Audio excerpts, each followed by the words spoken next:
얼굴이 그렇게 창백해? 세상에, 나 꼭 유령처럼 보이겠네. 피를 한 2리터는 쏟은 기분이야. 뭐? 아니, 긁힌 상처 하나 없어. 계속 횡설수설해서 미안하네. 그냥 뭐라고 해야 할까? 붕 뜬 느낌이야. 이상한 기분이지. 현장에선 이런 놈들 꽤 봤는데 정작 내가 겪게 될 줄은 이 나이 먹도록 상상도 못했어. 빌어먹을 느낌이야 진짜. 꼭 내 몸에서 유체 이탈이라도 한 기분이라고. 그냥 탯줄이라도 싹둑 자르면 저 멀리 날아가 버릴 것 같아. 혹시 그 현장 봤나? 보지 마. 사진도 보지 말고 사건 파일은 만지지도 마. 나중에 고마워하게 될 거야. 무릎이 계속 덜덜 떨리네. 자네가 그래서 커피잔을 그렇게 꽉 쥐고 있는 건가? 내가 테이블을 흔들고 있나 보군. 잠깐, 의자 좀 뒤로 뺄게. 그래, 이제 좀 낫네. 그래, 이제 공식적으로 해야겠지. 변호인 선임 권리를 포기하는 게 맞다고 기록을 위해 확인해 줄 수 있겠나? 홉. 아니, 변호사 따위엔 여전히 관심 없어. 내 말은, 그래, 권리를 포기하겠다고. 미안하군. 정신 상태는 이보다 더 멀쩡할 순 없을 거야. 확실한가? 그래, 좋아. 기록에 남기지. 은퇴한 홉슨 밀 게이트 형사는 변호인 선임 권리를 포기했음. 나중에 검사가 개원하던 걸 멈추고 이 사건을 대중에 공개할지 고민하기 시작하면 그땐 변호사 같은 건 필요 없을 걸세. 배심원단한테 그걸 보여줄 리가 없잖아. 시작할 준비는 됐나?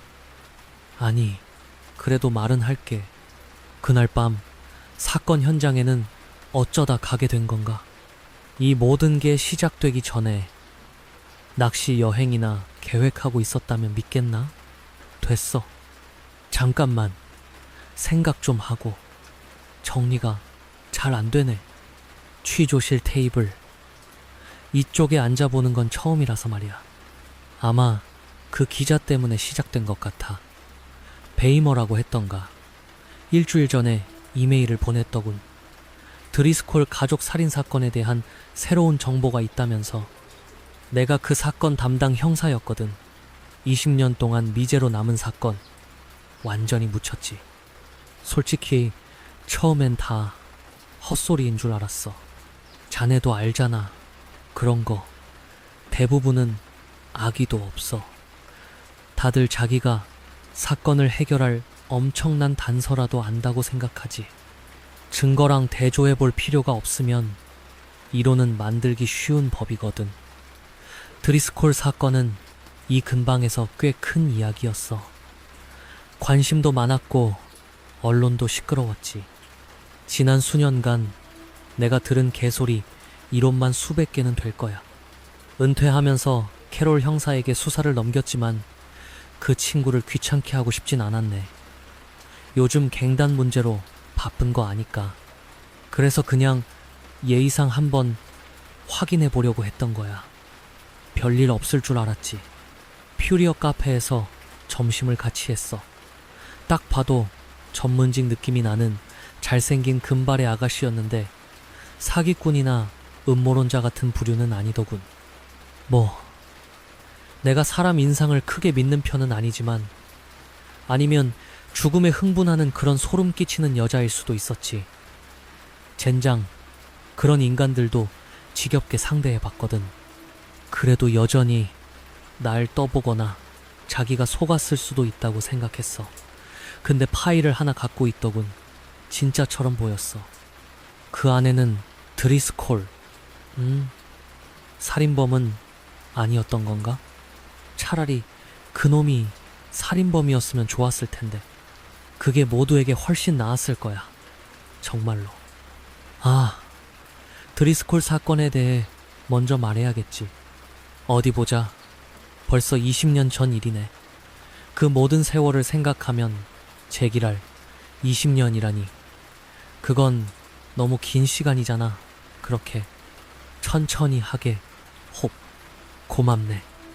드리스콜 가족은 교회에 사는 6식구였어. 중상류층이었지. 아버지는 변호사였고 어머니는 집에서 도자기를 만들어 파는 사업을 했어. 아이는 넷이었는데 전부 고등학생이거나 그보다 어렸지. 착한 아이들이었어. 우등생에 이렇다 할 전과 기록도 없었고, 큰아들이 고등학교에서 대마초 피우다 걸린 적이 한 번 있긴 했지만 그게 다였어. 그냥 사람을 너무 자세히 들여다보면 나오는 그런 평범한 흠집들 뿐이었지. 1994년 10월 13일에 사라졌어. 시신은 흔적도 없었고 미스터리한 데다 시기가 할로윈 즈음이라 언론이 미쳐 날뛰었던 것 같아. 지금도 가끔 미스터리 프로그램에 나오잖아.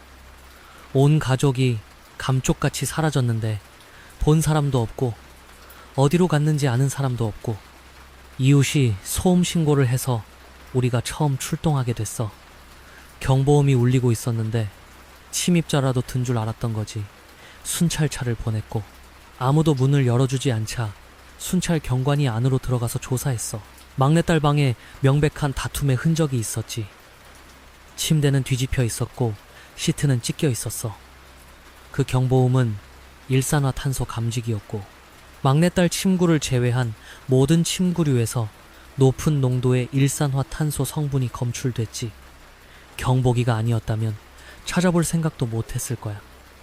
이웃 말로는 경보음이 하루 넘게 울렸고 그동안 문을 두드려도 아무도 나오지 않았다고 하더군. 몇 블록 떨어진 쓰레기통에서 알루미늄 가스통 몇 개랑 호스도 발견됐어. 당시 우리는 드리스콜 가족이 가스로 제압당한 뒤 다른 곳에서 처리됐다고 추정했지. 물론 마지막에 잠에서 깨서 저항했던 딸만 빼고 수사는 아무런 단서도 주지 못했어. 물론 처음엔 아버지를 의심했지. 조사해봤지만 동기가 없었어. 추적할 만한 단서도 없었고 어머니도 마찬가지였고 살아남은 다른 가족들도 깨끗했어. 아버지의 의뢰인 중에 동기가 있을 법한 사람이 몇 명 있었지만 그럴 만한 수단이 없었지. 이혼 전문 변호사였지만 온 가족을 증거 하나 없이 처리할 만한 거물급은 상대하지 않았거든. 세 블록 떨어진 곳에 사는 화학 교사도 용의선상에 올렸어. 가스통 때문에. 근데 알리바이가 확실했지. 근처에 사는 치과 의사도 마찬가지였고 아내가 영국에 사는 어떤 애랑 온라인으로 썸을 타긴 했는데 불륜까진 아니었고 사건 당시엔 그놈은 국내에 있지도 않았어. 결국 우리는 마지못해 무작위 살인으로 결론 내렸지. 그런 식으로 패턴이 없으면 잡기가 제일 지랄 맞거든. 이 사건에 수만 시간을 쏟아부었을 거야. 단서를 쫓느라. 결국 아무것도 나오지 않았지만 가스통은 추적했어. 16km 떨어진 연구실에서 도난당한 거였지. CCTV는 없었고 도둑에 대한 단서도 못 찾았어. 6개월 동안 유사범죄가 발생하지 않자 사건은 그대로 미제로 넘어갔지. 드리스콜 가족은 제압당하고 납치된 거였어. 말했듯이 시신은 아무도 찾지 못했고 그냥 도망친 거라고 한들 누가 뭘 하겠어. 그때까진 그 얘기는 한 번만 하고 싶네. 베이머 기자가 그 파일을 어떻게 손에 넣었냐고? 그 여자도 몇 년 동안 개인적으로 또 기자로서 이 사건을 파고들었더군. 말했듯이 많은 사람의 상상력을 자극한 사건이었으니까. 심지어 멀쩡해 보이는 사람들조차 외계인이나 유령, 악마 소행이라고 믿었지. 베이머는 20주년을 맞아 사건에 대한 회고 기사를 냈어. 덕분에 관심이 다시 쏠렸지. 가끔 있는 일이야.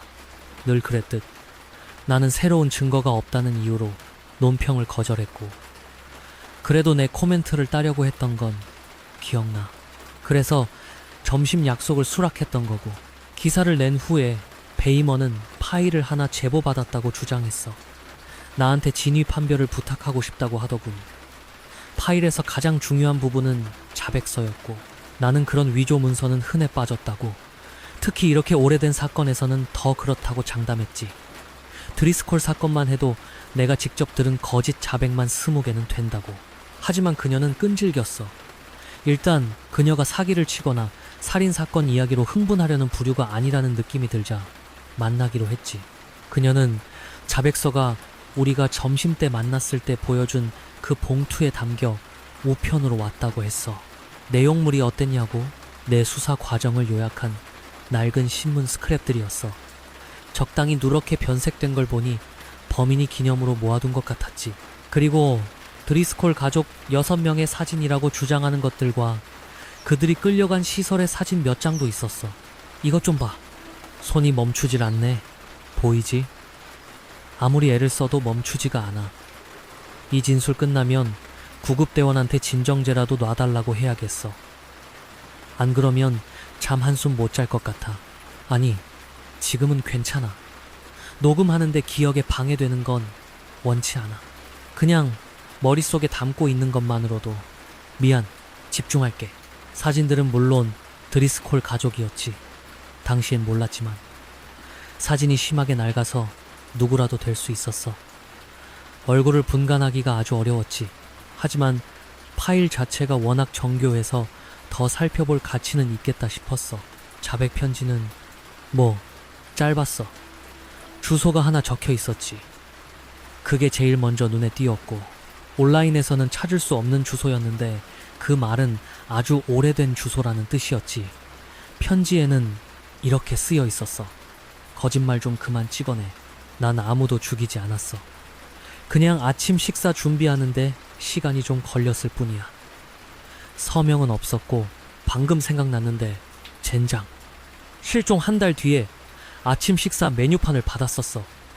누군가 팬케이크 사진에 빨간 동그라미를 쳐놨었지. 편지에는 그들은 죽지 않았어. 아침 식사 준비 중이야. 라고 쓰여 있었고 우리는 그걸 쓰레기 단서 파일에 처박아 뒀는데 오, 세상에. 밀 게이트 형사 잠시 쉴 텐가? 오, 세상에. 내가 어떻게 알았겠어. 그 메뉴판을 추적하려고 했었어. 어디서 온 건지 절대 못 찾았지. 이 근방 식당 것도 아니었고 식당 정보가 적힌 부분은 잘려나가 있었으니까 달리 뭘 더 할 수 있었을지 모르겠어. 난 그저 하느님 맙소사.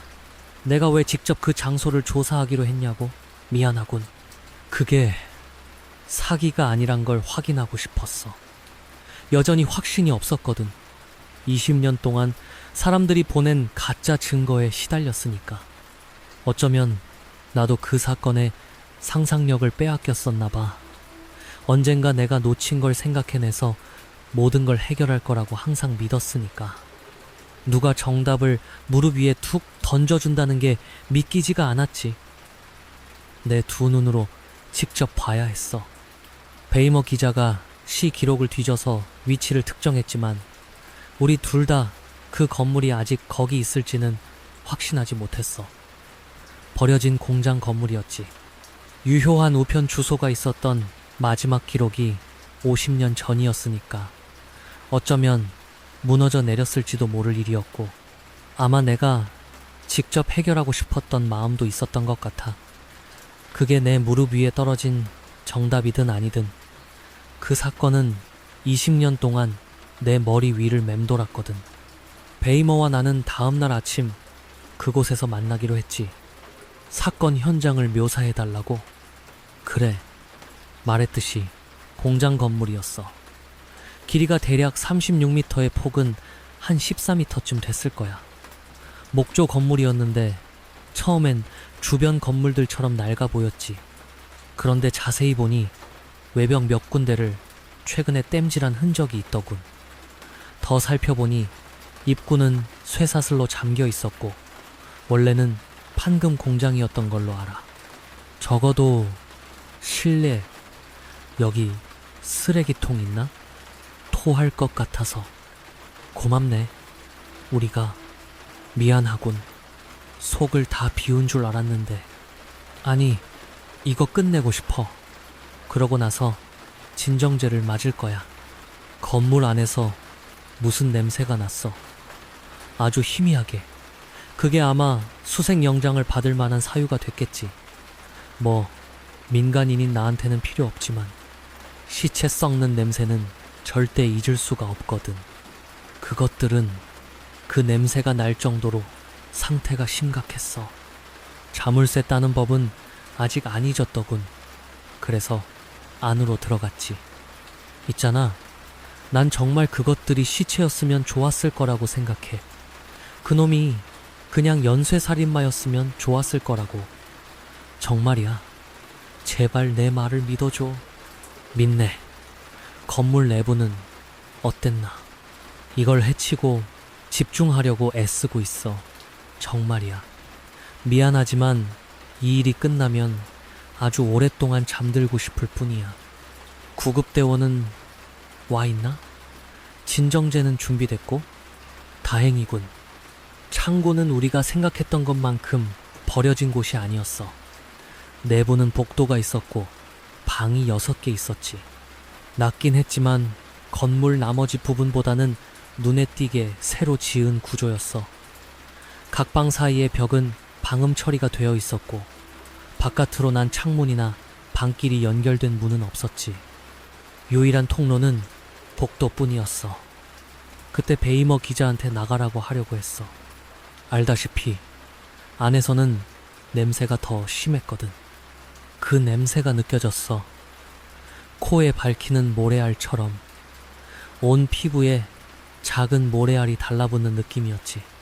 그 방들에는 압착기가 있었어. 유압식 압착기. 1.2m에 2.4m짜리 맞춤 제작된 압착기였지. 처음엔 그게 뭔지 몰랐어. 병원 침대처럼 보이는 것 위에 떠 있었거든. 각 방에는 링거 주머니랑 다른 의료 장비들도 있었고 그놈이 그렇게 오랫동안 그들을 살려둘 수 있었던 방법이었지. 물론 눈앞에 검은 점들이 보이는 것 같아. 잠깐 쉬어야겠나? 이걸 다시 시작해야 한다는 생각은 끝내는 것보다 더 끔찍해. 그렇다면 다음 행동을 설명해 주게. 그 건물은 명백히 범죄 현장이었어. 그 순간엔 의심의 여지가 없었지. 나는 내가 연쇄살인마의 소굴에 들어왔다고 믿었어. 베이머 기자한테 몇 번이나 나가라고 했어. 그녀는 나를 혼자 둘 수 없다며 거절했지. 그걸로 실랑이 할 시간은 많지 않았어. 그녀에 대해 내가 내린 판단은 좀 참견하기 좋아하지만 기본적으로 괜찮은 사람이고 내 길만 막지 않으면 걸림돌이 되진 않으리라는 거였지. 나는 가족들이 혹시라도 불가능하겠지만 아직 살아있어서 위험에 처했을 경우를 대비해 혼자서 계속 진행해야 할지 아니면 떠나서 지원을 요청해야 할지 판단을 내려야 했어. 아내에게 어디 가는지 미리 말해뒀기 때문에 최악의 상황이 닥치더라도 내 부재는 알려지고 신고될 거라는 걸 알았지. 우리 둘 다 휴대폰은 터지지 않았고 미안, 횡설수설하고 있군. 바로 그때 숨소리 같은 걸 들었어. 그냥 숨소리가 아니었지. 숨소리 같았지만 진짜는 아니었어. 더는 묘사하고 싶지 않아. 소리가 났어. 그 소리에 이끌려 더 안으로 들어갔지. 행동해야 했어. 그게 전부야. 창고 맨 끝에 지하실로 내려가는 계단이 있었어. 베이머에게 뒤에 남아있으라고 말하고 내 경찰용 리볼버를 꺼냈지. 손전등도 있어서 그걸 켜고 지하실로 내려갔어. 지하실은 손으로 판 것 같았어. 어쩌면 실종된 20년 내내 팠을지도 모르지. 바닥은 흙이었고 안쪽으로 깊숙이 파고 들어간 터널이 있었는데 일정한 간격으로 버팀목을 세워야 할 정도였어. 내 손전등이 처음 그 더미를 비췄을 때 차라리 그들이 죽었더라면, 차라리 그놈이 연쇄살인마였더라면, 잠깐 쉬게. 내가 정신을 차리고 나서 처음 든 생각은 하느님 감사합니다. 모두 죽었군요였어. 난 망할 64살이야. 더는 뭔가를 잊을 수 있는 젊은이가 아니라고. 젊을 땐 천하무적이고 절대 죽지 않을 거라는 감각이 있잖아. 이제 나를 보호해줄 그런 건 없어.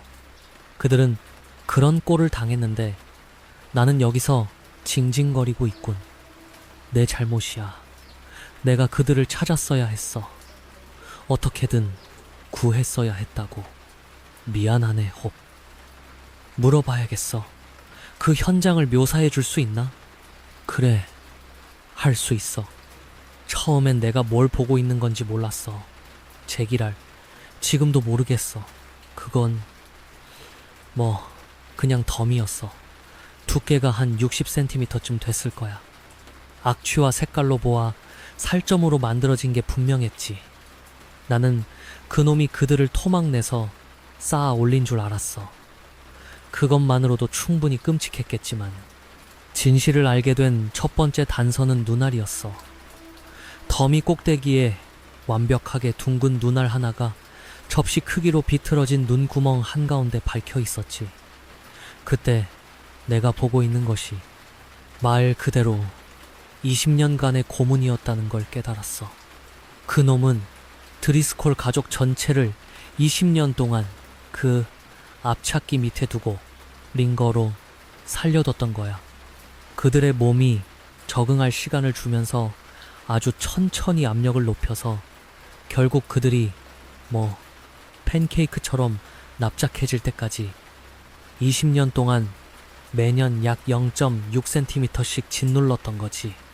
그러고 나서 그들이 너무 부서지고 망가져서 움직일 수도 없고 회복할 가능성도 없을 때 꺼내서 서로의 위에 쌓아 올린 거야. 대체 뭘 위해서 그랬는지는 전혀 모르겠어. 알고 싶지도 않고. 그리고 난 여전히 하느님 감사합니다. 다들 죽었군요 라고 생각하고 있었지. 바로 그때 맨 위에 있던 사람이 다시 숨을 헐떡이기 시작했어. 그들이 뭐라고 했나? 처음엔 아무 말도 못했어. 도움이 없으면 말을 할 수가 없었지. 아마 에이버리 드리스콜이었을 거야. 성별이나 나이는 거의 구별할 수 없었지만 머리카락이 남아있는 부분은 금발이었거든. 머리는 온통 흉터투성이었고 내 생각에 이 짓을 한 개자식은 그들의 두개골 일부를 제거한 게 틀림없어. 그렇지 않고서야 어떻게 머리를 그렇게 납작하게 만들었겠어. 몸의 나머지 부분만큼은 아니지만 그래도 납작했지. 뇌가 그걸 어떻게 견뎠는지는 빌어먹을 누가 알겠어. 입술은 사방이 이빨에 뚫려 있었는데 아마 앞찾기가 코를 납작하게 만든 후에 그렇게 됐겠지. 에이버리는 실종 당시 14살이었어. 이제 떨림이 멈췄네. 우리 몸이 작동하는 방식 참 빌어먹게 이상하지. 안 그래? 또 뭐가 있었더라? 기계가 하나 있었어. 펌프 같은 거. 손전등으로 호스를 따라가 보니 더미에 있는 모두가 그 펌프에 연결돼 있더군. 내 생각에 그들은 스스로 숨을 쉴 수가 없었던 거야.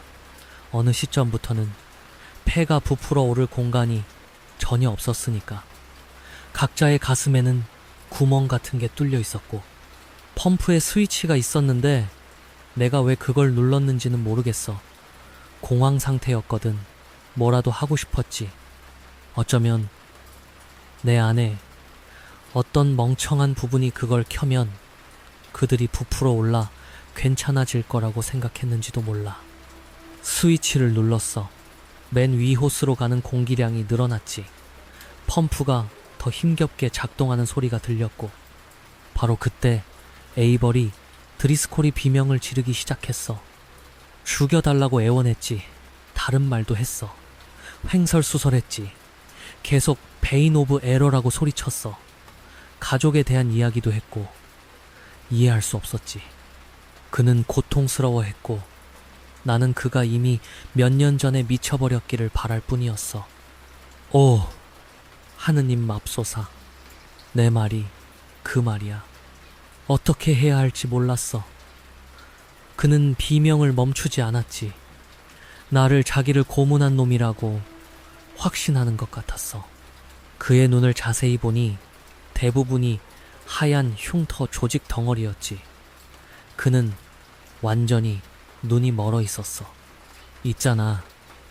예전에 화상 환자들과 얘기해 본 적이 있어. 그들은 시간이 지나면 다시 의미와 목적을 찾게 됐다고 하더군. 드리스콜 가족 중 누가 그런 걸 할 수 있었을지 모르겠어. 내 이름을 밝혔어. 내가 형사라고 말했지. 도우러 왔다고 했어. 세상 그 누구도 도울 수 있는 건 아무것도 없다는 걸 알면서도 계속해서 반복했어. 소리를 듣고 베이머 기자가 왔어. 그녀가 더미를 보기 전에는 내가 비명을 질러서 도우러 왔다고 했지만 나는 그런 기억이 없어. 어쨌든 그녀가 도착했지. 그리고 그녀는 더미를 보고 비명을 질렀지만 나는 에이버리 드리스콜에게 집중하고 있었어. 그는 들을 수 있었지. 잠시 동안 정신이 돌아왔어. 그가 하는 말을 이해하기는 힘들었지만 나는 절대 잊을 수 없을 거야. 제발 죽여주세요. 아파요. 괴물이 되고 싶지 않아요. 제발 저를 죽이고 우리 가족에게는 제가 오래전에 죽었다고 말해주세요. 아직도 나를 찾고 있는지 모르겠어요. 나한테 무슨 일이 있었는지 알게 하지 마세요. 제발 죽여주세요. 그는 여전히 울 수 있었고 울었어. 비록 눈물샘이 너무 변형되어서 눈에 띄지는 않았지만 베이머 기자를 억지로라도 내보냈어야 했어. 그 사건에서 20년 전에 해결하지 못한 것보다 더 후회되는 유일한 행동이야. 그녀 자신을 위해서뿐만 아니라 그녀가 그 다음에 한 짓 때문에. 그녀가 일부러 그랬더라도 그들을 그보다 더 깊이 상처 입힐 수는 없었을 거야. 그녀는 그 더미 속에 있던 모두가 가진 마지막 위안을 빼앗아 버렸어. 알다시피 그들은 20년 동안 서로에게 말을 할 수가 없었거든. 그녀가 말했어. 저게 전부군요, 그렇죠? 드리스콜 가족 전체, 저 안에 다 살아있는 거군요.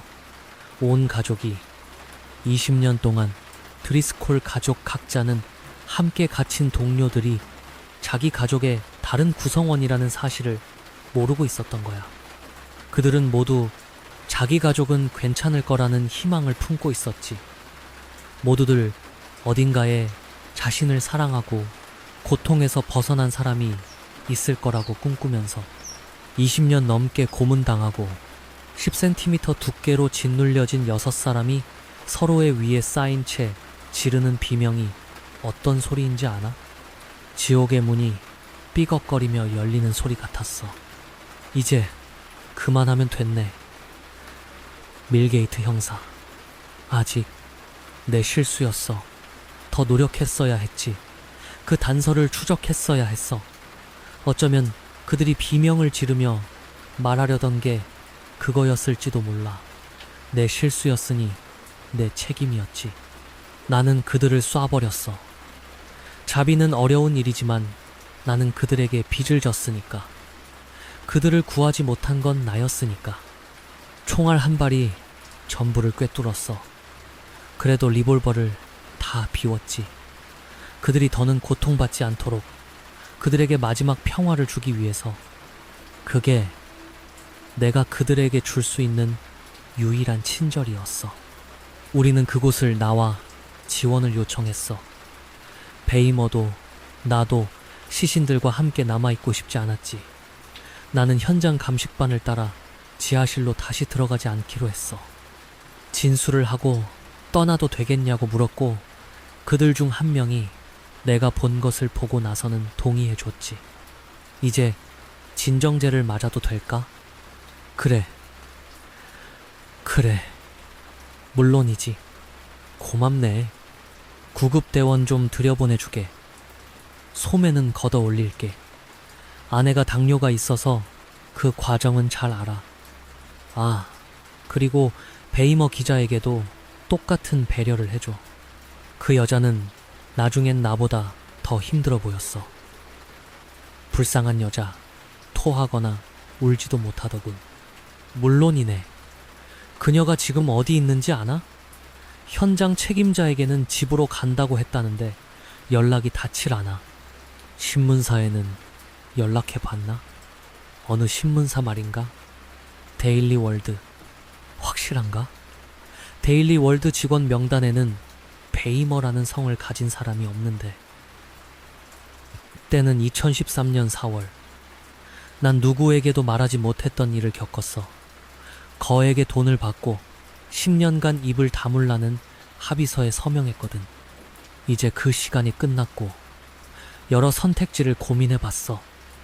그냥 이대로 묻어두고 평생 말하지 않을 수도 있겠지. 사실 이제 와서 말한다고 얻을 것도 없고 잃을 건 많으니까. 근데 뭐 어차피 이건 익명의 온라인 게시물일 뿐이잖아. 그런 곳에서 하는 말은 무게가 덜 하니까. 웨스트 버지니아였어. 그날은 바람 한 점 없이 유난히 더웠지. 이모 댁에 들렀다 집에 가는 길이었어.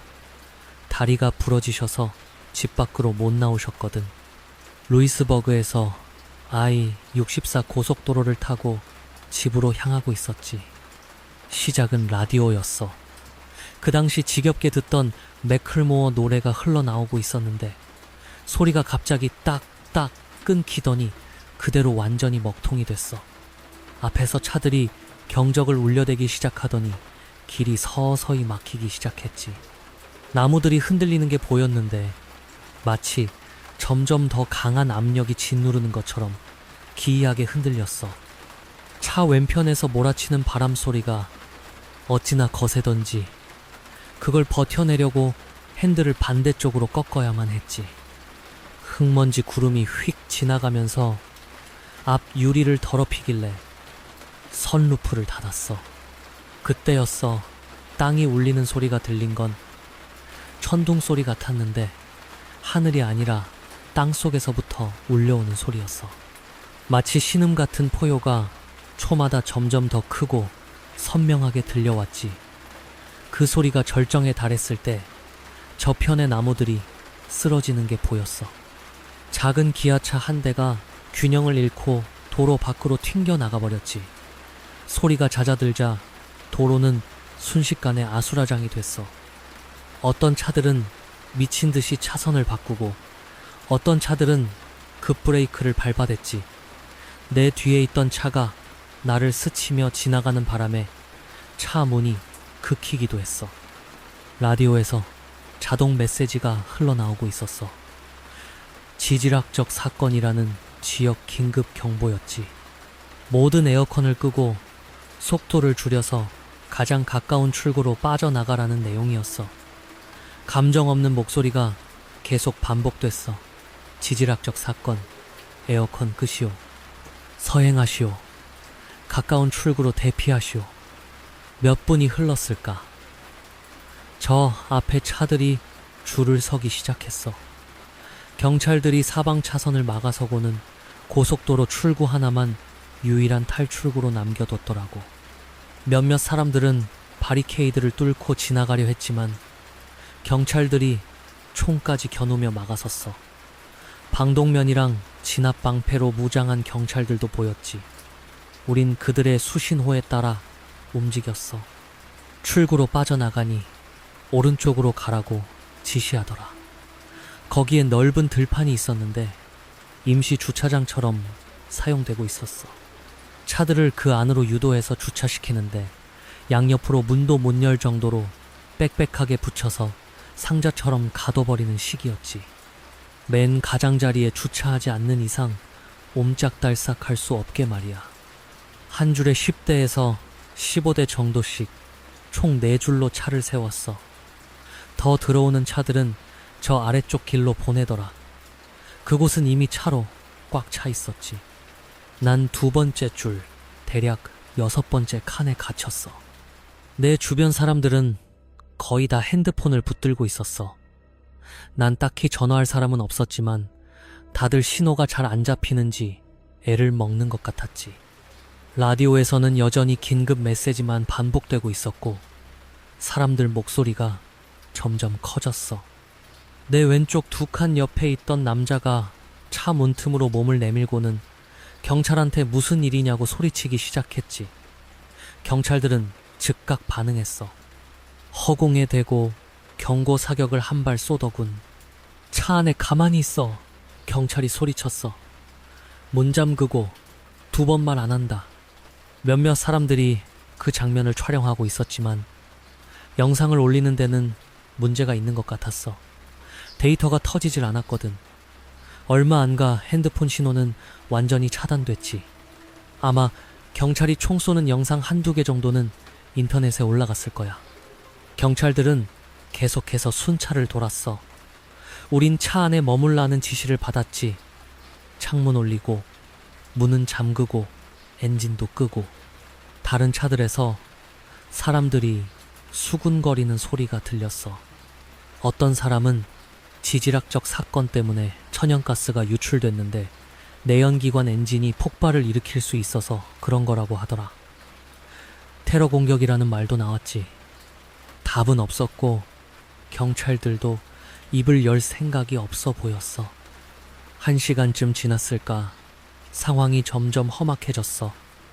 사람들은 배고프고 목마르고 불안해했지. 경찰 한 명이 맨 앞 차들 위로 올라가서 물병이랑 크래커, 가공치즈 같은 걸 나눠주기 시작했어. 쇠로 된 신발 앞코로 차 보닛을 찌그러뜨리면서 차 위를 한 대 한 대 건너 다니더라고.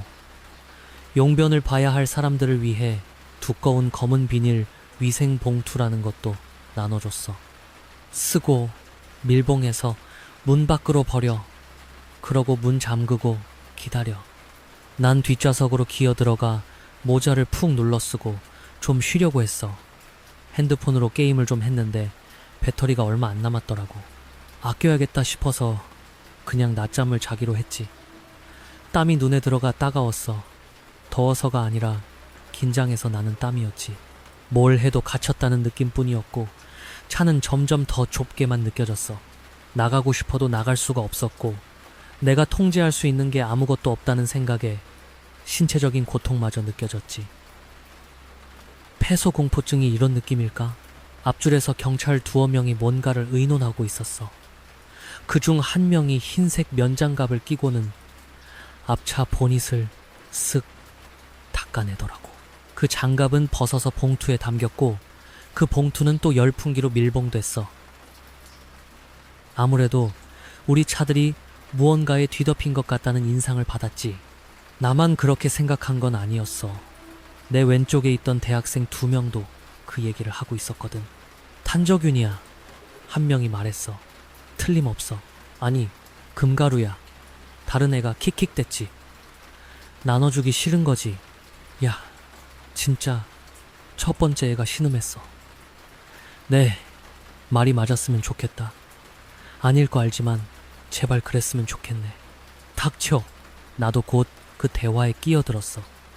난 다른 가능성을 제시했지. 인화성 물질 같은 거. 우리가 시동을 걸면 폭발할 수도 있는 무언가 말이야.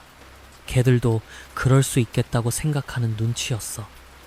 내 뒤차는 우리 목소리가 안 들렸는지 노트북을 들어서 글씨를 보여줬어. 뭔지 모르겠으면 외계인일 것임. 진심인지 장난인지 알 수 없었지만 웃고 있지는 않았어. 50대 남성이랑 그의 딸로 보이는 사람이었지. 다른 차에도 몇몇 사람들이 있었어. 목에 칼라만 없는 목사처럼 보이는 검은 셔츠의 남자. 뒷좌석에 아이를 태운 중년 여성 2명. 스테레오로 조니 캐시 노래를 쩌렁쩌렁하게 틀어놓은 뚱뚱한 남자. 창문을 계속해서 두드려대는 10대 아들을 둔 부부. 우리가 갇힌 지 2시간, 아니 2시간 반쯤 지났을 때였을까.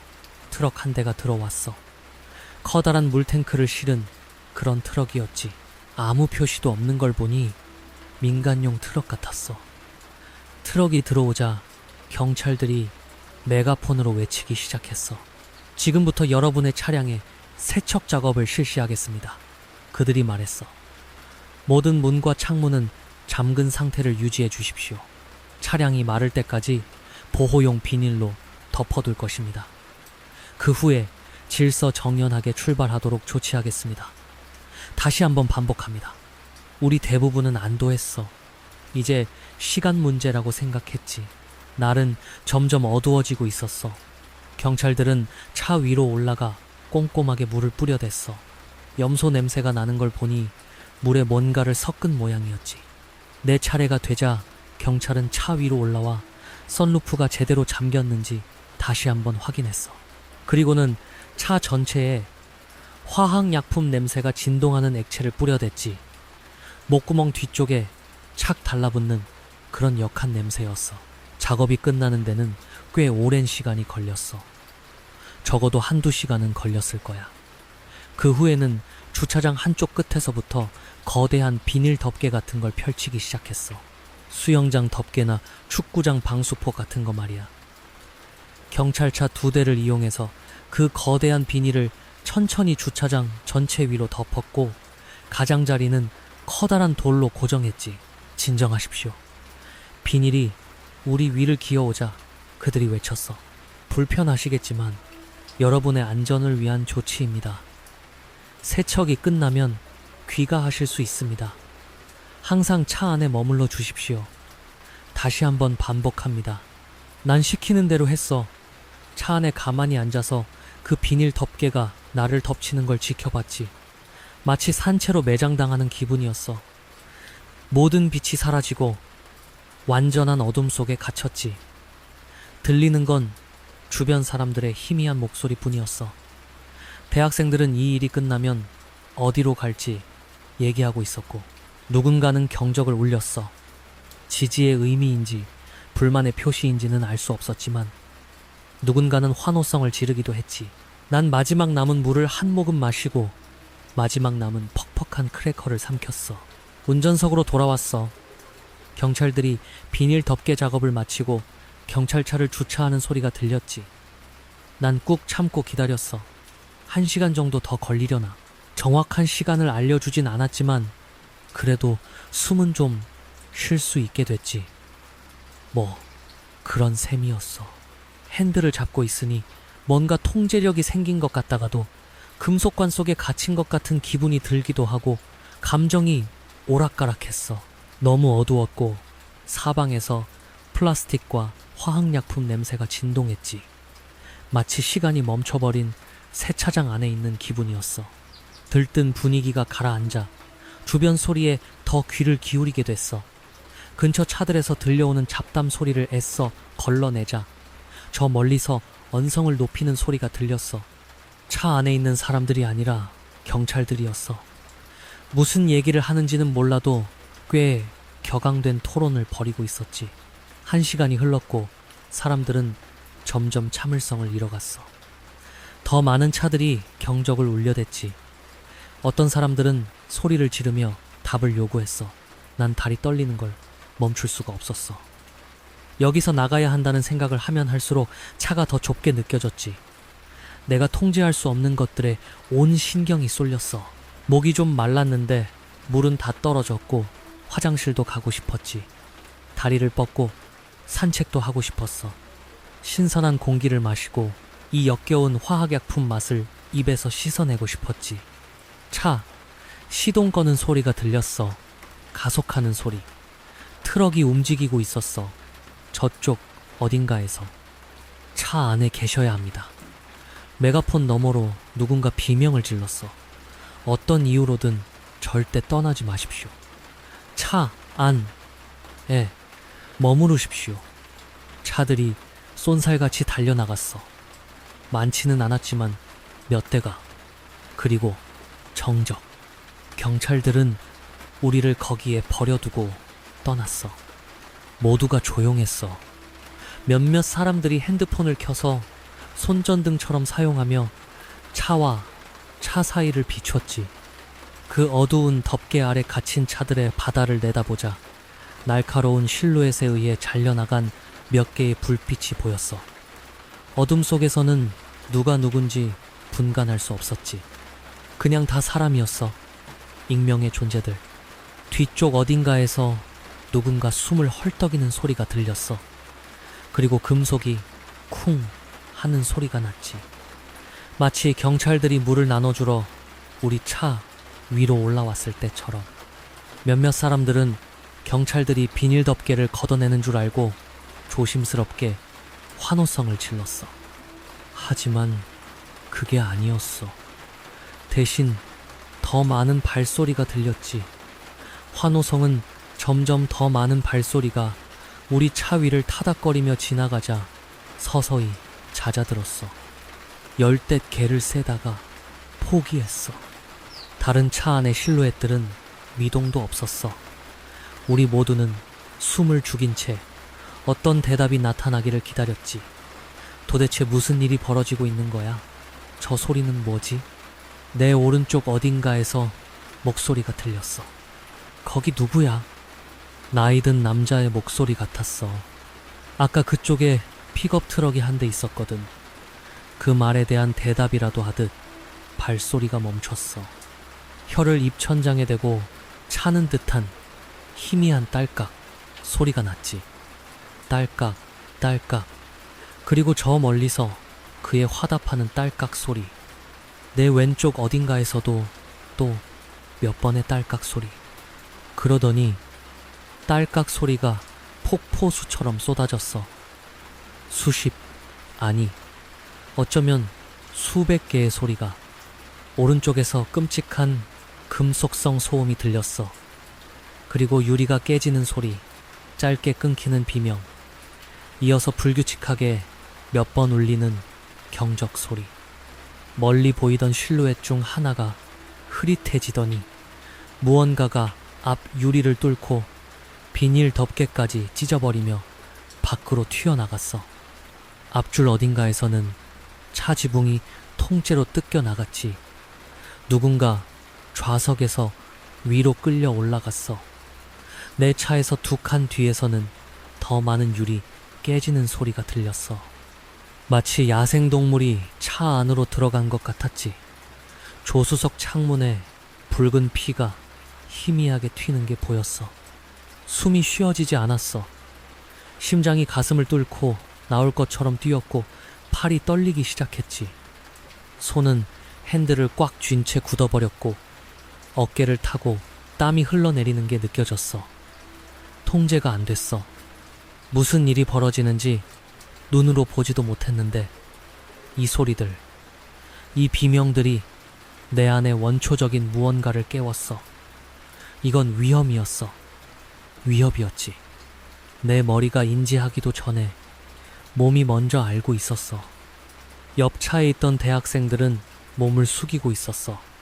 그중 한 명이 나에게 손짓했지. 엎드리라는 신호 같았어. 난 고개를 끄덕였어. 난 허둥지둥 뒷좌석으로 기어 들어갔어. 어둠 속에서는 손발을 어디에 둬야 할지 알 수 없었지. 모든 게 달랐어. 그렇게 넘어가는 와중에 내 발이 실수로 경적을 살짝 건드렸어. 아주 짧은 순간이었어. 찰나의 순간이었지. 하지만 나에게는 세상에서 가장 큰 소리처럼 들렸어. 뒷좌석에 엎드려 있었는데 몇 초도 안 돼서 무언가 묵직한 것이 내 차 보닛 위로 올라탔어. 차가 찌그러지는 게 느껴졌지. 물병을 나눠주던 남자보다 훨씬 무거웠어. 헐떡이는 숨을 막으려고 두 손으로 입을 막았는데 결국 땀만 들이마시는 꼴이 됐지.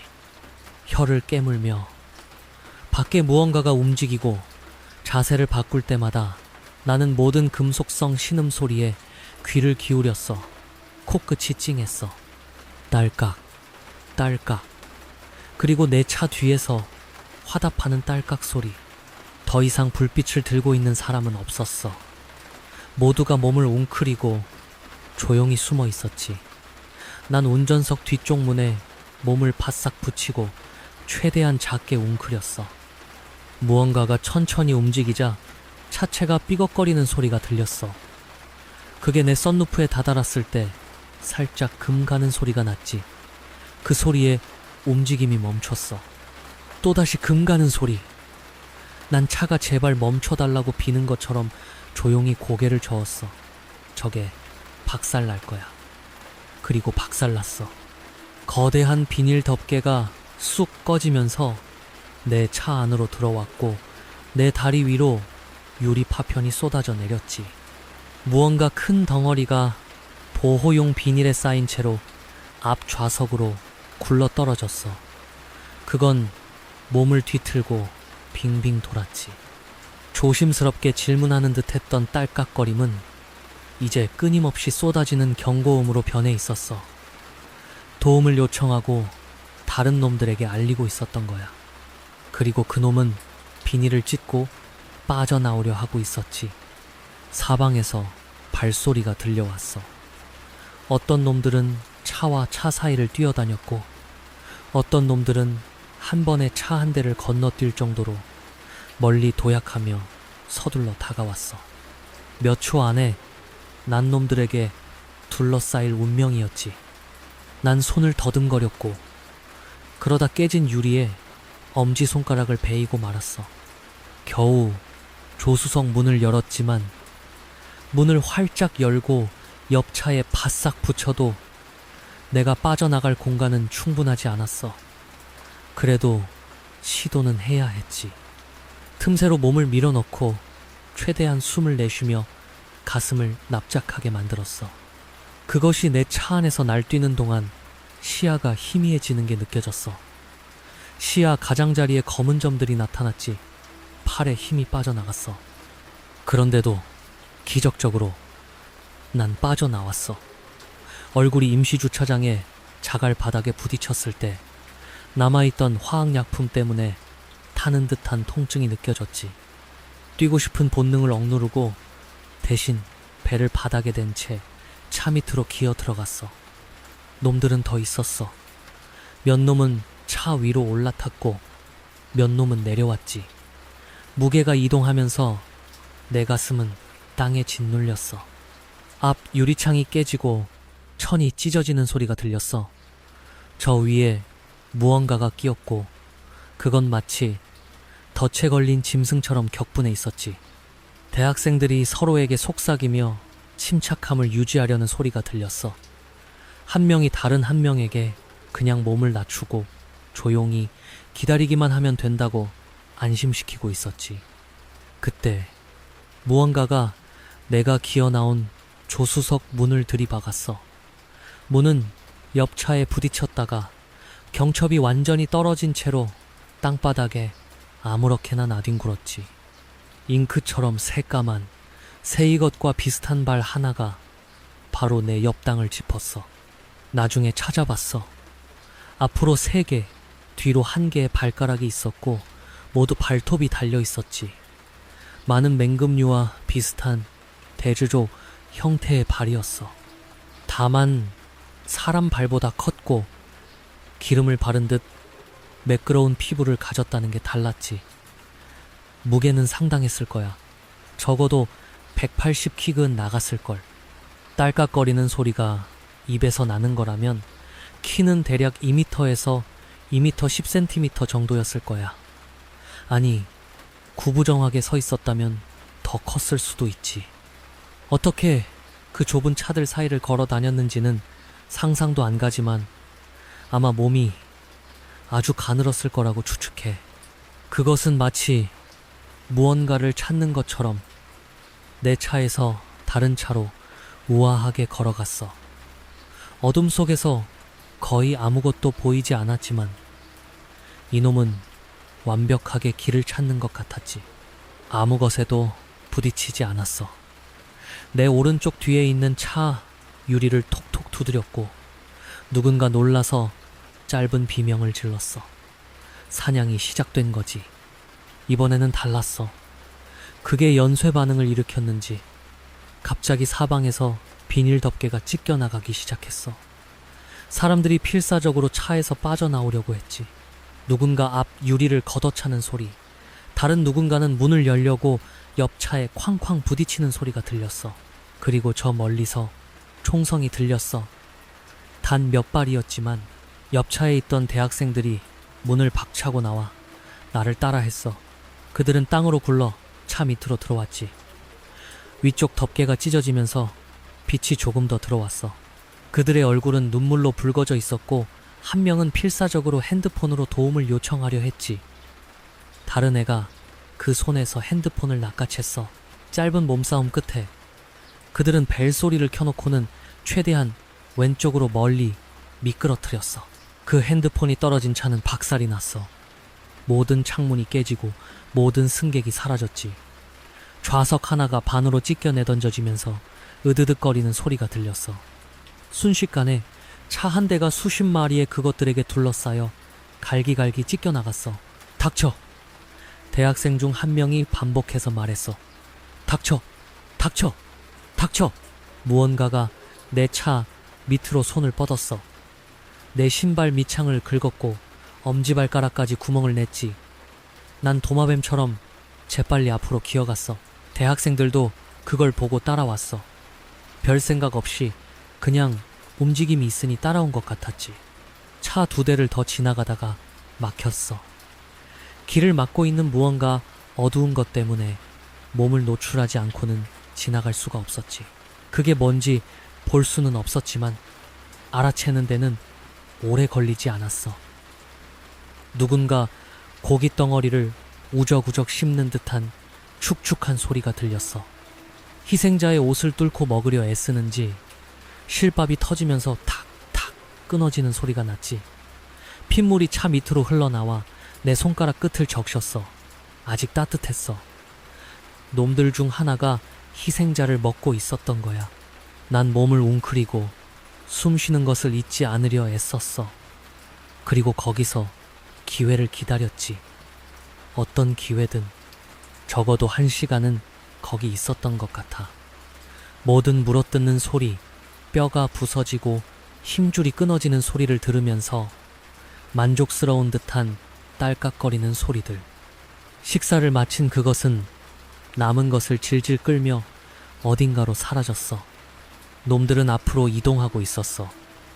무언가 무거운 것이 시체를 끌며 내가 숨어있는 차 위를 지나갔어. 천천히 발소리가 사라졌지. 다시 조용해졌고 그 고요함 속에서 난 자세를 바로잡을 수 있었어. 비닐 덮개 가장자리로 향했지. 마지막으로 한 번 더 귀를 기울이고 무게추로 쓰이던 돌 하나를 밀어낸 다음 틈새로 빠져나왔어. 놈들은 사라졌고 난 밖으로 나왔어. 가슴이 가벼워지면서 숨을 쉴 수 있게 됐지. 안도감에 울고 싶었어. 산들바람이 불어와 이마에 땀을 말려주고 풀냄새를 실어 날랐지. 한 걸음 물러서서 피해가 얼마나 심각한지 보려고 차들이 늘어선 바다 쪽으로 몸을 돌렸어. 그리고 그때 한 놈을 봤어. 약간 옆쪽에 낡은 혼다 차 위에 앉아 있었지. 언뜻 보기에는 미끈한 검은 잉크로 뒤덮인 키 큰 사람처럼 보였어. 하지만 자세히 보니 기이한 새의 발, 뾰족한 손톱, 그리고 너무나도 넓게 찢어진 입에 상어 이빨처럼 늘어선 이빨들이 보였어. 난 그 자리에 얼어붙었어. 그놈은 몸을 완전히 일으켜 세웠는데 좋기 2미터는 넘어 보였지. 당장이라도 나에게 달려들 기세였어. 방어할 만한 건 아무것도 없었어. 섣불리 움직일 수도 없었지. 차 밑으로 반쯤 기어 들어가기도 전에 저놈이 덮칠 게 뻔했으니까. 수백 가지 생각이 머릿속을 스쳐 지나갔지만 내가 할 수 있는 건 아무것도 없었어. 모든 선택지가 사라졌지. 하지만 그놈은 그저 나를 쳐다보기만 했어. 놈은 날고기 한 조각을 들어 올렸어. 피가 비닐 덮개 위로 뚝뚝 떨어졌지. 그놈은 호기심 어린 눈으로 나를 보더니 한 입 비어 물었어. 그러고는 아무 일도 없었다는 듯이 만족하며 어슬렁거리며 사라졌어. 난 말은 잎사귀처럼 떨며 그 자리에 남겨졌지. 그리고 마지막 놈이 사라지자 남은 것은 공황뿐이었어. 경찰들이 돌아오는 데는 오랜 시간이 걸리지 않았어. 비닐 덮개는 제거됐지만 우린 집에 갈 수 없었지. 이런 일을 겪고 나서 바로는 몇몇 사람들은 포기각서에 서명하고 즉시 풀려났어. 자신들이 본 것에 대해 말하지 않는 대가로 거액의 보험금을 받게 될 거라는 조건이었지. 다른 사람들은 진상을 요구하다가 공무집행방해 혐의로 구금됐어. 또 다른 몇몇은 너무 겁에 질려 횡설수설하는 바람에 의료진의 진찰을 받아야만 했지. 총 14명이 죽었어. 사인은 여러 가지가 뒤섞여 발표됐지. 연쇄 추돌 사고, 일산화탄소 중독, 야생동물 공격, 탈옥수 얘기도 있었던 것 같아. 온갖 변명들이 난무했고 사건 발생 시간도 전부 엉터리였어. 사고 통계에 자연스럽게 녹아들도록 며칠에 걸쳐 분산시켰더라고. 집에 가서 보험금을 받으려면 비밀유지 서약서에 서명해야만 했지. 나도 했어. 그 대학생들도 했을 거야. 걔들이 살아남은 건 정말 기적이었지만 난 그들을 봤거든. 34대의 차가 견인되어야 했어. 18명이 부상을 입었고 그중 6은 중상이었지. 4명은 최소 하나 이상의 신체 부위를 잃었어. 한 남자는 쇄골 중간까지 팔이 통째로 뜯겨 나갔는데 어떻게 살았는지 모르겠어. 대부분의 사람들은 그 괴물들을 가까이서 보지 못했어. 그들은 단지 비명과 유리 깨지는 소리만 기억할 뿐이야. 가끔 밤에 나도 그 소리들만 들릴 때가 있어. 눈을 감으면 그 차들 밑에 누워 무게가 이동할 때마다 느껴지던 압박감이 떠올라. 여전히 숨쉬기가 힘들어. 내 일부는 아직 그곳에 갇혀 있는 것 같아. 내 차 안에 그대로 머물러 있어.